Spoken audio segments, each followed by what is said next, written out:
মারার আগে আরো একটা সিনেমার তার মনে আছে, শহীদি রক্তের কসম, 12 তারিখ আমরা গণভোটকে জয়যুক্ত করবো ইনশাআল্লাহ।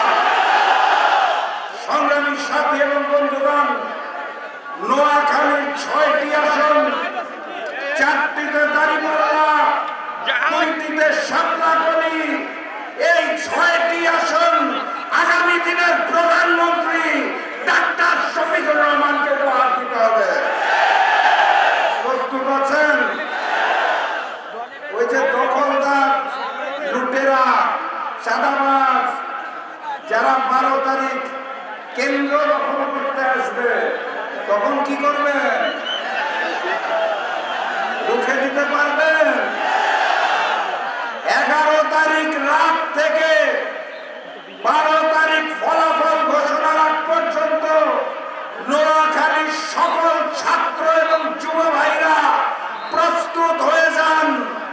আমরা শান্তি চাই, আমরা সাম্য চাই, কিন্তু ওপার থেকে আঘাত আসলে শরীরের শেষ রক্তবিন্দু পর্যন্ত লড়াই করব, প্রতিবাদ করব, প্রতিরোধ করব। জনগণের ব্যালট বাক্স ওই ফ্যাসিস্ট হাসিনা বলার মতো লুটপাট হতে দেওয়া যাবে না। পুরাতন জালেম আওয়ামী লীগ বিতাড়িত হয়েছে, এবার নতুন জালেম বিএনপিকেও বিতাড়িত করা হবে ইনশাআল্লাহ। সর্বশেষ কথা, গতকাল ওই যে লন্ডন থেকে এক নতুন মুফতি এসেছে, জানেন তো?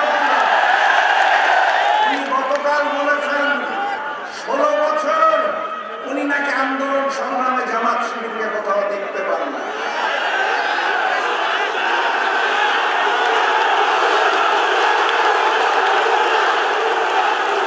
আমি বলি কিভাবে দেখবেন?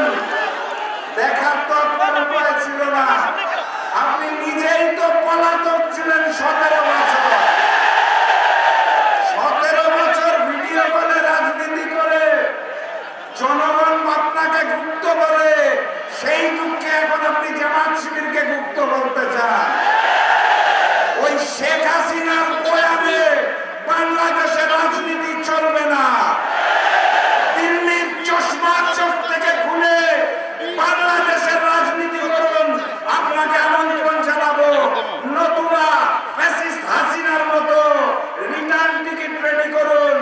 দিল্লি নয়, দিল্লি নয়, আপনার জন্য সবার আগে লন্ডন। আবারও দেখা হবে, আবারও কথা হবে। 12 তারিখের বিজয় উল্লাস নিয়ে ঘরে ফিরবেন। উল্লাসের স্লোগান জানেন তো? বিজয়ের স্লোগান জানেন তো?